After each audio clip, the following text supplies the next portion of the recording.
ব্রাহ্মণবাড়িয়ায় যথাযোগ্য মর্যাদায় মহান বিজয় দিবস পালিত।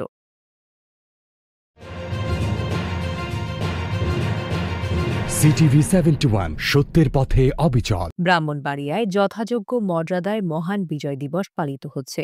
দিনটি পালনে আজ সোমবার সূর্যোদয়ের সাথে সাথে শহরের ফারুকি পার্ক স্মৃতিসৌধ চত্বরে ৩১ বার তপধ্বনির মাধ্যমে কর্মসূচি শুরু হয়। পরে স্মৃতিসৌধে পুষ্পস্তবক অর্পণের মাধ্যমে শহীদদের প্রতি শ্রদ্ধা জানানো হয়।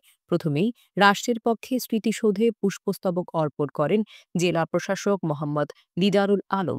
পরে পুলিশ সুপার মোহাম্মদ জাভেদুর রহমান, মুক্তিযোদ্ধা সংসদ, জেলা BNP, Brahmanbaria press club, Brahmanbaria television journalist association এবং বিভিন্ন রাজনৈতিক ও সামাজিক সাংস্কৃতিক সংগঠনের নেতৃবৃন্দসহ নানান শ্রেণী পেশার মানুষ শহীদদের প্রতি শ্রদ্ধা জানিয়ে পুষ্পস্তবক অর্পণ করেন।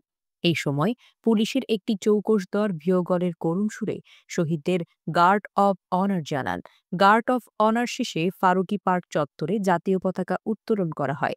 এছাড়াও দিনটি পালনে জেলা প্রশাসনের আয়োজনে ফারুকি পার্কে দিনব্যাপী বিজয় মেলা, মুক্তিযোদ্ধা ও শহীদ মুক্তিযোদ্ধা পরিবারকে সংবর্ধনা প্রদান সহ ক্রীড়া প্রতিযোগিতা এবং সাংস্কৃতিক অনুষ্ঠানের আয়োজন রয়েছে।